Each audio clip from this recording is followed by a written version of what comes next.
Assalamualaikum warahmatullahi wabarakatuh. Bismillahirrahmanirrahim. Alhamdulillahi rabbil alamin. Wa bihi nasta'inu ala umuri dunya waddin. Wassalatu wassalamu ala sayyidil anbiya'i wal mursalin, sayyidina wa maulana Muhammad. Allahumma salli wa sallim ala sayyidina Muhammad miftahi babi rahmatik wa sayyidi ahli mahabbatik wa ala alihi wa sahbihi wa ahli nubuwatik wa tabi'ihim wa malaikatik wa jami'i ibadillahi salihin min bariyatik adada ilmik wa ghafir wa aghith wa farrij bifadlika wa minnatik. Nawaitu ta'alum wa ta'alim wa naf'a wal intifa' wal mudhakarata wal tadhkir wal ifadata wal istifadah wal hathala tamassuki bi kitabillahi wa sunnati rasulih wa du'a ilal huda wa dilala alal khair ibtigha'a wajhillahi wa mardhatihi wa qurbihi wa thawabihi minallahi ta'ala. An Anasin radhiyallahu anhu an Rasulillahi sallallahu alaihi wa alihi wasallam qala yadba'u al-mayyita thalathatun ahluhu wa maluhu wa amaluhu fayarji'u ithnani wa yabqa wahidun yarji'u ahluhu wa maluhu wa yabqa amaluhu muttafaqun alaih. Dari sahabat Anas radhiyallahu anhu,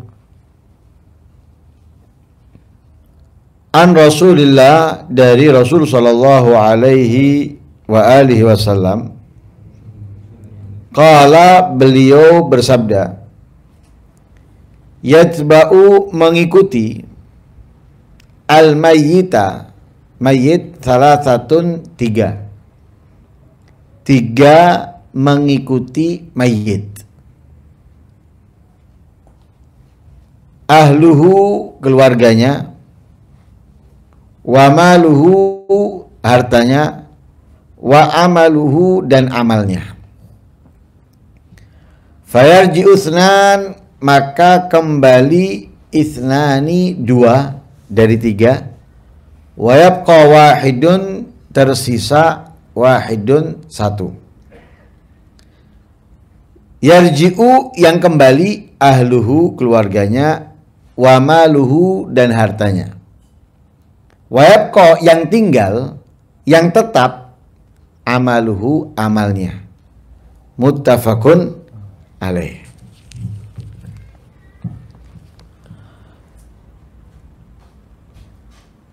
Sekali lagi hadis ini mengingatkan kepada kita bahwa yang hidup di atas dunia, khususnya manusia, akan mati.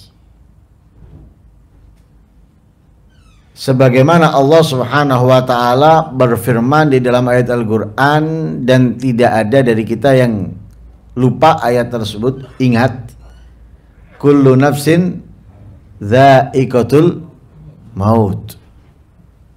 Setiap yang bernyawa, dha'iqatul maut, akan merasakan al-maut, kematian.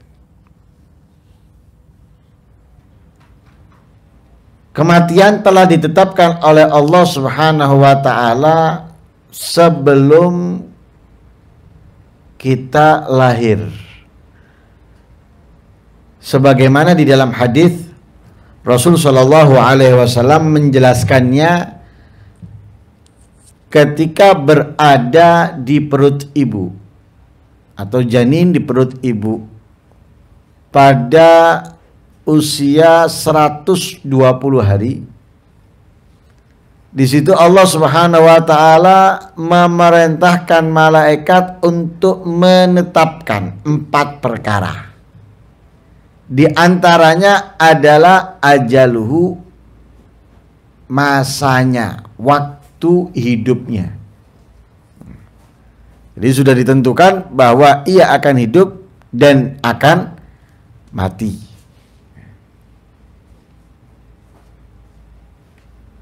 Dan di beberapa pertemuan yang lalu kita sudah jelaskan tentang ayat Al-Qur'an, di mana Allah berfirman, "Alladzi khalaqal mauta."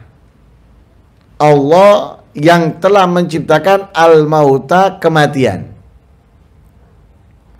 di dunia. Allah ciptakan kematian di dunia. Wal hayata, dan Allah juga menciptakan al hayata, kehidupan di dunia dan di akhirat. Berarti di dunia kita punya kesempatan hidup, di dunia pula kita akan menjumpai kematian. Hidup kita untuk apa? Hidup kita untuk ibadah kepada Allah. Wa ma khalaqtul jinna wal insa illa liya'budun. Tapi di dalam menjalankan kehidupan untuk beribadah kepada Allah, Allah memberikan ujian. Allah memberikan tantangan. Dengan itu Allah menegaskan di dalam ayat yang lain, liyabluwakum. Tujuannya Allah menciptakan kehidupan serta kematian di dunia, liyabluwakum, untuk menguji kalian. Ngetes, memberikan ujian. Karena Allah Subhanahu wa taala tidak akan menyamaratakan orang mukmin ketika masuk surga. Ya, pokoknya surganya sama semuanya. Lah enak lah. Tidak mau disamaratakan. Sehingga Allah butuh apa? Penilaian. Dari mana penilaian? Kehidupan yang diberikan oleh Allah kepada manusia di atas dunia. Ketika ia bisa menjalankan sesuai yang diperintahkan oleh Allah dengan melalui rintangan-rintangan, ujian-ujian, tes-tes yang diberikan oleh Allah, di situ Allah akan menjadikan dia apa? Ayyukum ahsanu amala. Siapa di antara kalian yang menjadi terbaik? Menjadi yang termulia. Itu tujuannya. Jadi Allah menciptakan kehidupan di atas dunia serta kematian, tujuannya menguji agar menjadikan tempat yang terbaik bagi orang yang mendapatkan nilai yang baik, yang bagus. Dan alhamdulillah, kematian itu tidak sekali kita lihat. Baik dari anggota kerabat yang terdekat sampai kerabat yang jauh, tetangga yang dekat sampai tetangga yang jauh, dari teman yang paling dekat sampai teman yang jauh, bahkan orang yang tidak kita kenal pun. Kita telah menyaksikan kematian dari mereka. Dengan berbagai macam bentuk kematiannya. Ada yang tidur nggak bangun, ada yang mengendarai sepeda, ada yang mengendarai motor, ada yang mengendarai mobil, entah itu mati karena jatuh, ditabrak, ataupun terpleset dan semisalnya. Dengan berbagai macam. Tapi semuanya sama. Mati.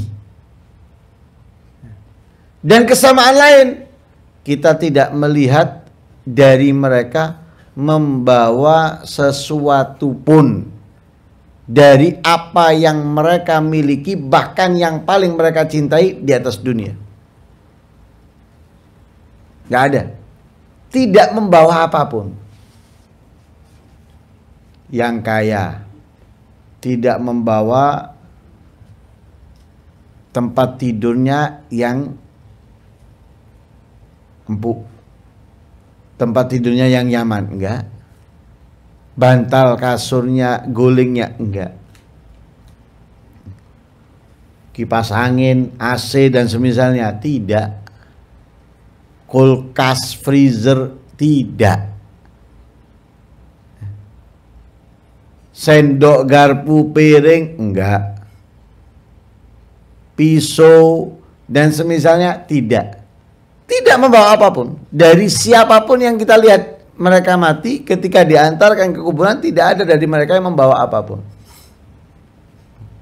Yang dijaga, yang dirawat, dari barang, dari benda, dari harta, ternyata tidak ada satupun yang dibawa.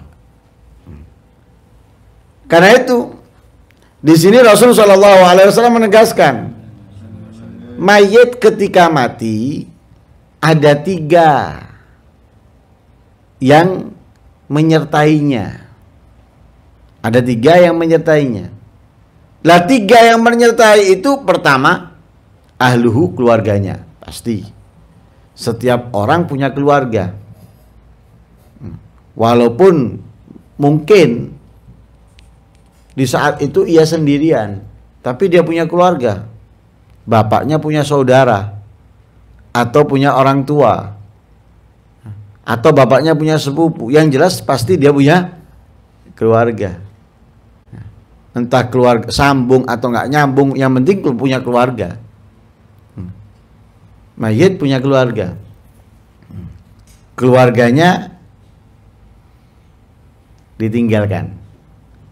Kemudian mayit punya harta, nggak punya rumah, nggak punya motor, nggak punya sepeda, tetap dia punya harta. Apa? Pakaian yang dipakai. Pakaian yang dipakai itu ada hartanya mayit. Berarti dia punya apa? Punya harta. Kemudian amaluhu, punya amal. Nggak ada orang hidup di atas dunia nggak punya amal, nggak mungkin. Pasti punya amal. Lah ini menyertai mayit. Jadi mayit ketika mati tidak lepas dari 3 ini: keluarga, harta, dan amal. Tapi kalau kita lihat yang dinyatakan oleh Rasulullah, fayarji'u tsnan wa yabqa wahid. 2 akan meninggalkan mayit, sisa 1. Mayit akan ditemani oleh 1, yang 2 akan meninggalkannya. Siapa yang meninggalkan? Perhatikan ini. Yang meninggalkannya dia siapa? Ahluhu wa maluhu, keluarganya dan hartanya. Yang sayang istri, yang sayang anak-anaknya, yang sayang rumahnya, yang sayang motornya, mobilnya, dan yang lain sebagainya. Perhatikan ini. Tidak ada dari mereka yang menemanimu. Tidak ada dari mereka yang membantumu. Justru apa? Keluarga bisa menjadi penuntut utama. Menjadi penuntut utama. Sebagaimana Rasul sallallahu alaihi wasallam bersabda, "Awwalu ma yata'allaqu birrajuli yaumal qiyamah ahluhu wa waladuhu." Pertama, yang menuntut seseorang di hari kiamat itu adalah keluarganya dan anaknya. Anak dan keluarga, istri dan anak-anaknya yang menuntut. Oh, di dunia meninggalkan kegiatan kebaikan, ketaatan, baik itu ilmu yang wajib dicari, mengagungkan, memuliakan Rasulullah dengan menghadiri majelis maulid dan lain sebagainya ditinggalkan, diganti dengan kerja tak kenal waktu, siang dan malam untuk menggembirakan istrinya, untuk menggembirakan anak-anaknya. Ternyata waktu yang dia habiskan untuk menyenangkan mereka tidak sama sekali dihargainya oleh mereka. Justru dituntut. Aku dikasih makan ini ya Allah. Di dunia senang ini, terima kasih nih istrinya. Makasih mas. Sampean tuh kok no aku iki mas. Kerentek aku mang kepingin iki. Wow, seneng istrinya. Anaknya juga gitu. Terima kasih pak, terima kasih pak. Wow, seneng-seneng ayah anaknya. Ternyata ya Allah, aku dikasih makanan dari uang subhat, dari uang haram. Beda loh ya. Di dunia senang, bahagia dikasih makanan itu. Ternyata di akhirat dituntut. Seperti apa? Orang senang dikasih duit. Dari korupsi senang. Tapi ketika ditangkap dicokot, ngamuk-ngamuk. Atau yang ditangkap yang dikasih ketangkep. Yang ngasih dilaporkan juga. Apa kata yang ngasih? Bangsat kau ditakei, aku dicokot. Sama nanti orang tua, bapak, suami seperti itu. Yang disenangkan di dunia, istri dan anaknya ternyata mereka menuntut. Pertama justru. Sebelum yang lainnya. Sebelum yang lainnya dikasih makanan haram, aku nggak diajarkan ilmunya wudhu, aku tidak diajarkan ilmunya sholat, aku tidak mengerti tentang najis, aku dan lain sebagainya. Bahkan digambarkan tinggal selangkah masuk surga. Misalnya tinggal masuk kaki kanan di surga sudah ketarik, tidak jadi, indah ke neraka. Itu waspada, hati-hati. Dengan itu Allah berfirman di dalam ayat Al-Quran, innama amwalukum wa auladukum fitnah. Harta kalian, anak kalian itu fitnah.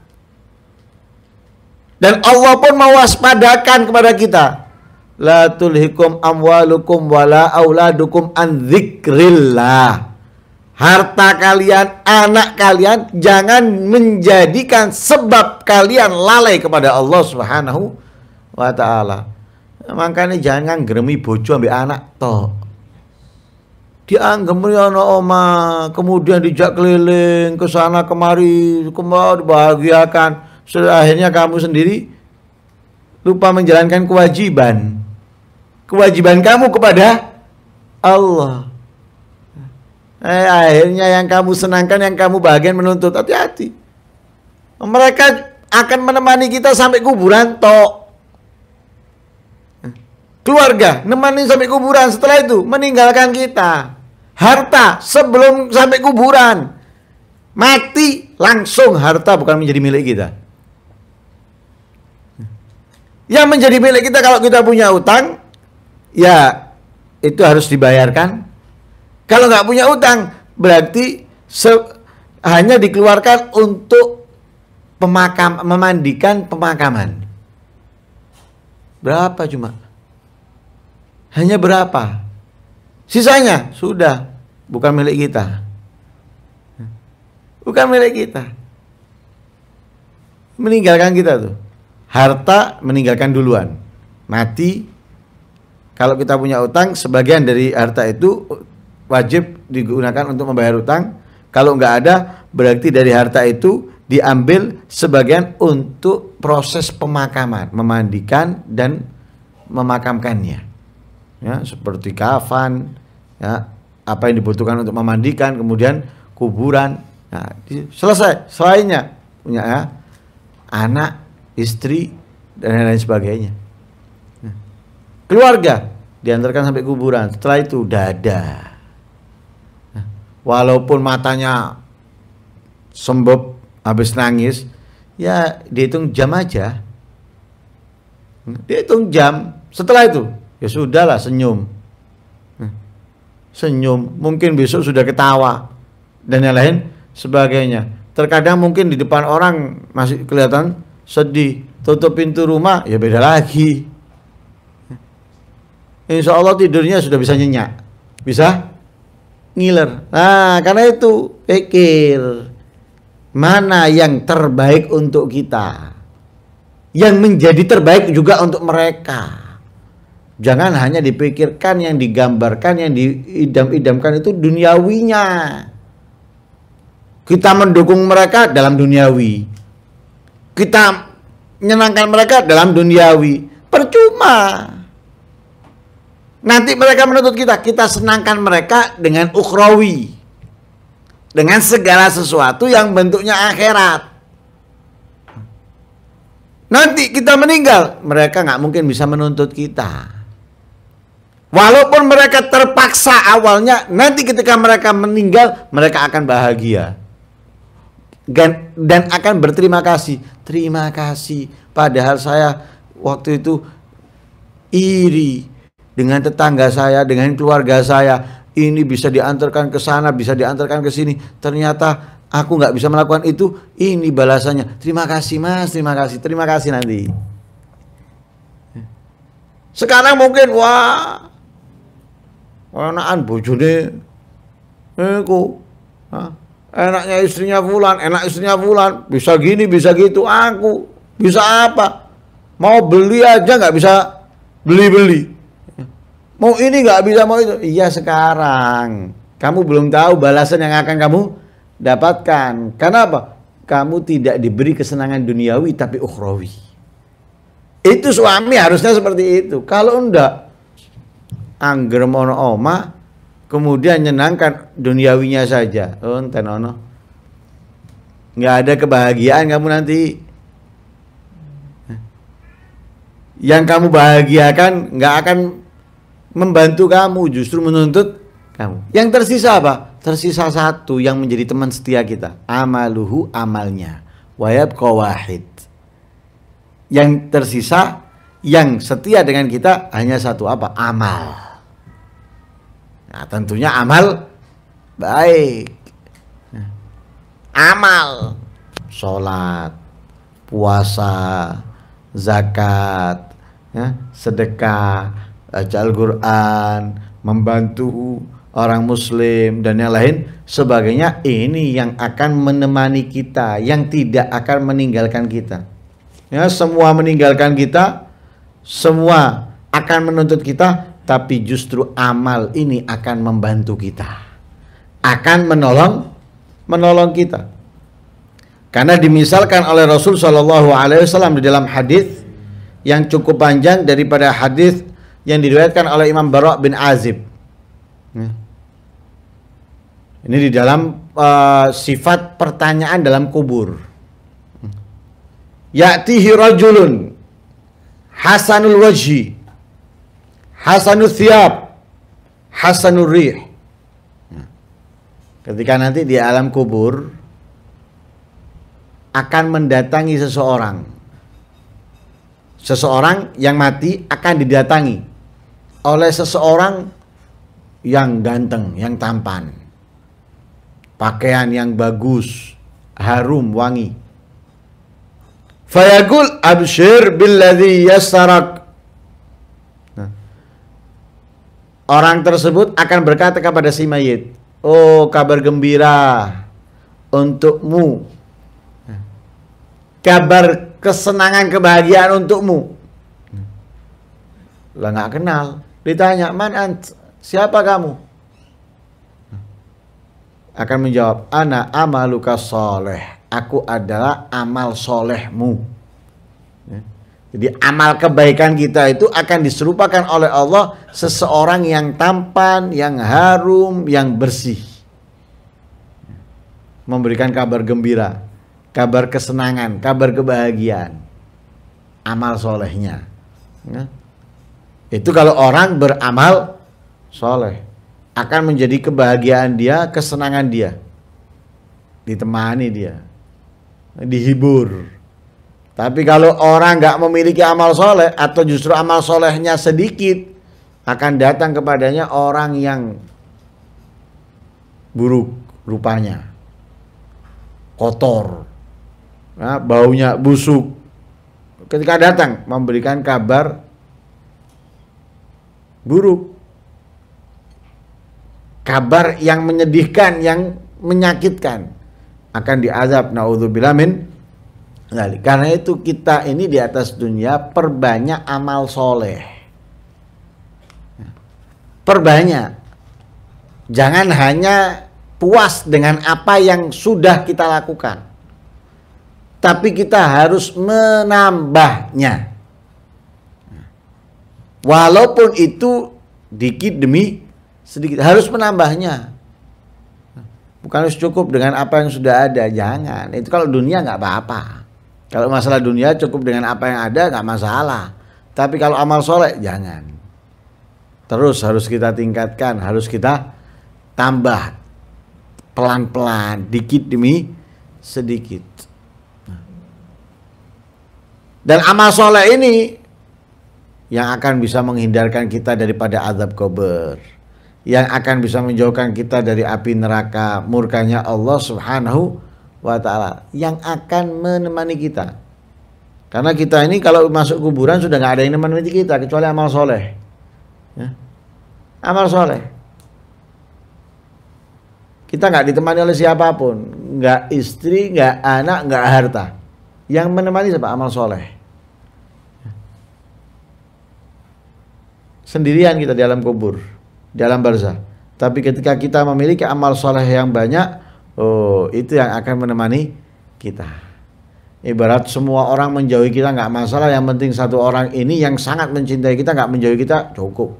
Nah, seperti itu juga amal soleh. Semuanya meninggalkan kita, anak, istri, harta, tapi amal soleh nggak meninggalkan kita. Karena itu dituntut kita ini memperbanyak amal soleh, karena amal soleh satu-satunya teman setia orang yang mati. Ini orang yang mati, teman setianya adalah amal soleh. Nah, dianjurkan kita untuk memperbagus amal soleh dan menambahkannya dengan segala macam kebaikan. Untuk apa? Menjadi penenang kita, penghibur kita di alam kubur khususnya dan di akhirat pada umumnya. Nah, ya, yang kita di atas dunia ini sekarang sementara ini kan kita lebih mengutamakan anak, lebih mengutamakan harta. Ternyata harta dan anak akan meninggalkan kita. Yang menjadi teman setia kita dalam kesusahan, dalam kesedihan, dalam kesendirian adalah amal. Amal soleh. Karena itu tingkatkan amal soleh kita. Tambahkan amal soleh kita. Mudah-mudahan amal soleh kita diterima oleh Allah Subhanahu wa taala. Dan mudah-mudahan dengan diterimanya amal soleh kita, Allah Subhanahu wa taala memudahkan kita untuk menambahkannya dan memperbaiki dan memperbagusnya. Amin Allahumma amin. Wassallallahu alaihi wasallam Muhammadin nabiyil ummi wa sallam. Alhamdulillahirabbil alamin.